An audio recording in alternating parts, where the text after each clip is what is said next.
warahmatullahi wabarakatuh. Nama saya Yulia Desi Sukmalarasati. Saya mahasiswi dari ITS Negeri Pasuruan, program pendidikan biologi.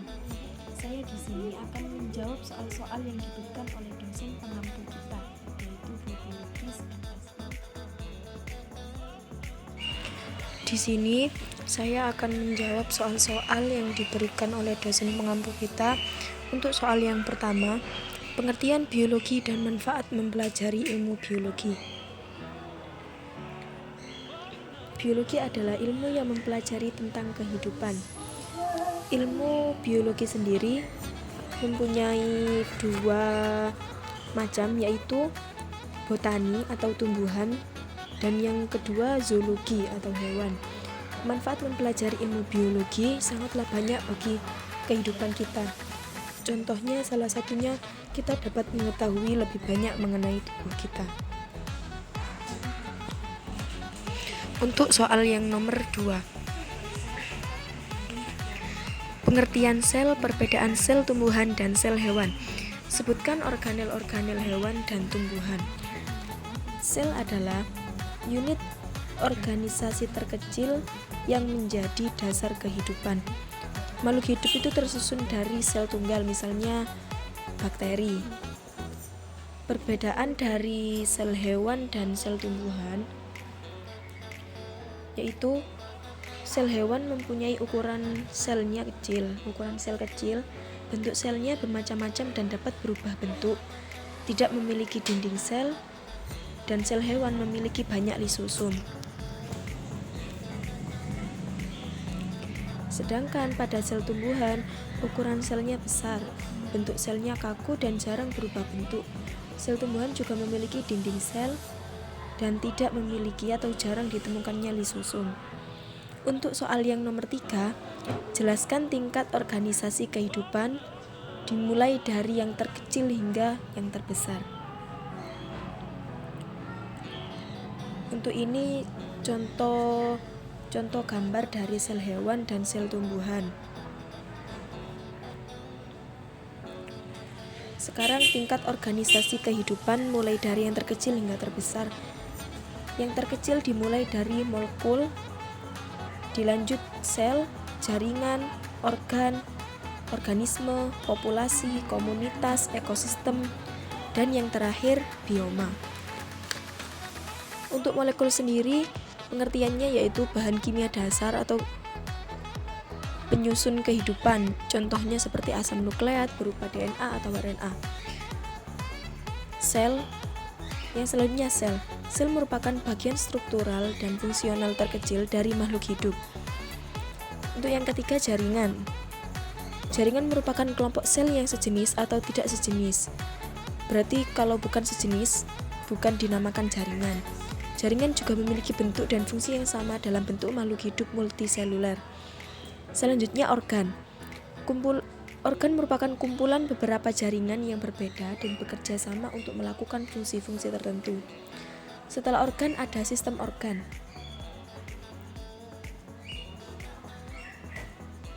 Kumpulan dari beberapa organ yang saling tersusun membentuk sistem tertentu dan saling berinteraksi. Yang selanjutnya yaitu organisme. Satu organisme dapat disebut juga dengan individu, yang merupakan satu makhluk hidup tunggal di mana terdiri dari gabungan dari sel-sel. Yang selanjutnya yaitu populasi. Populasi terbentuk oleh spesies atau individu yang sejenis. Pengertian populasi tersendiri yaitu kumpulan dari individu suatu spesies yang hidup di suatu tempat dan pada waktu tertentu. Setelah populasi ada komunitas. Komunitas merupakan seluruh makhluk hidup yang hidup di suatu daerah atau kawasan tertentu. Komunitas biasanya terbentuk oleh satu jenis makhluk hidup di daerah tertentu. Setelah komunitas ada ekosistem. Ekosistem terkumpulnya berbagai macam makhluk hidup dan makhluk tidak hidup yang berada pada daerah tertentu, serta saling berinteraksi satu dengan lainnya, sehingga membentuk sebuah rantai makanan. Setelah ekosistem ada bioma. Bioma merupakan organ kehidupan yang beragam jenis makhluk hidup di dalamnya, dan biasanya bioma terbentuk pada daerah yang luas di bumi ini dengan dicirikan. Untuk soal yang nomor 4, perbedaan pertumbuhan dan perkembangan dalam hewan dan tumbuhan. Perbedaan pertumbuhan dan perkembangan hewan yaitu untuk pada hewan, pertumbuhan dan perkembangan dimulai dari zigot melalui fertilisasi atau pembuahan bertemunya sel sperma dan ovum menjadi zigot. Zigot akan bertambah dan berkembang hingga berbentuk enzim. Embrio akan diferensiasi berbentuk jaringan. Sedangkan pertumbuhan dan perkembangan pada tumbuhan, perkembangbiakan dan pertumbuhan adalah misalnya perkembangbiakan pada tumbuhan biji yang dimulai dari peristiwa penyerbukan.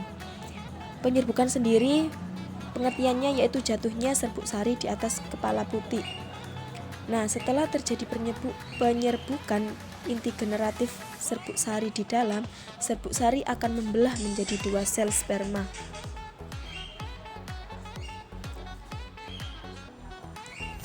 Untuk soal yang nomor 5, sebutkan dan jelaskan singkat jaringan pada hewan.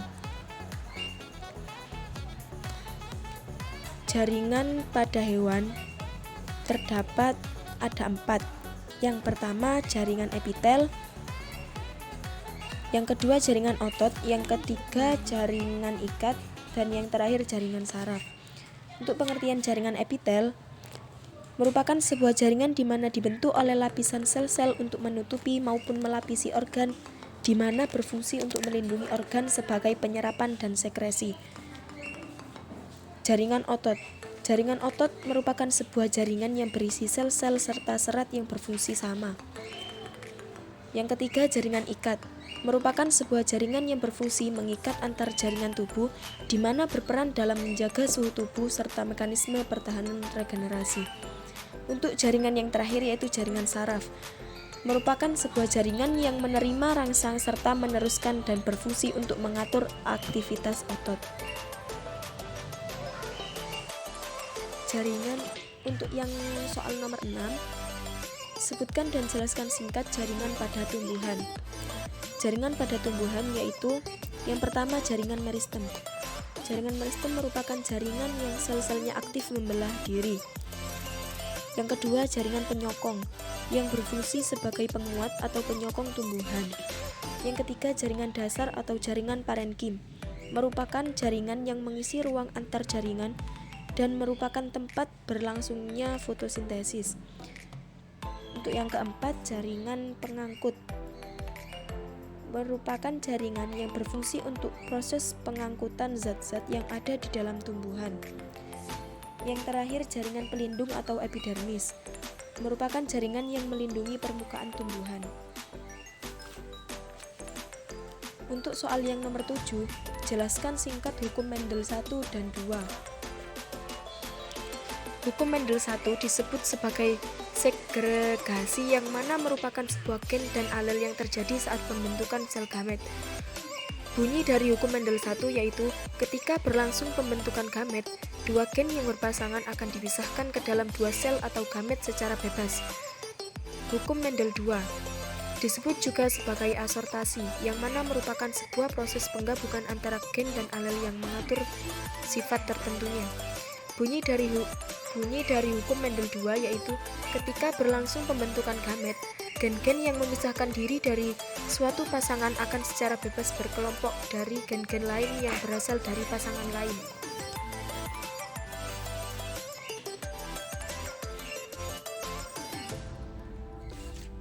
Untuk soal yang terakhir nomor 8, sebutkan dan jelaskan macam-macam mikroorganisme.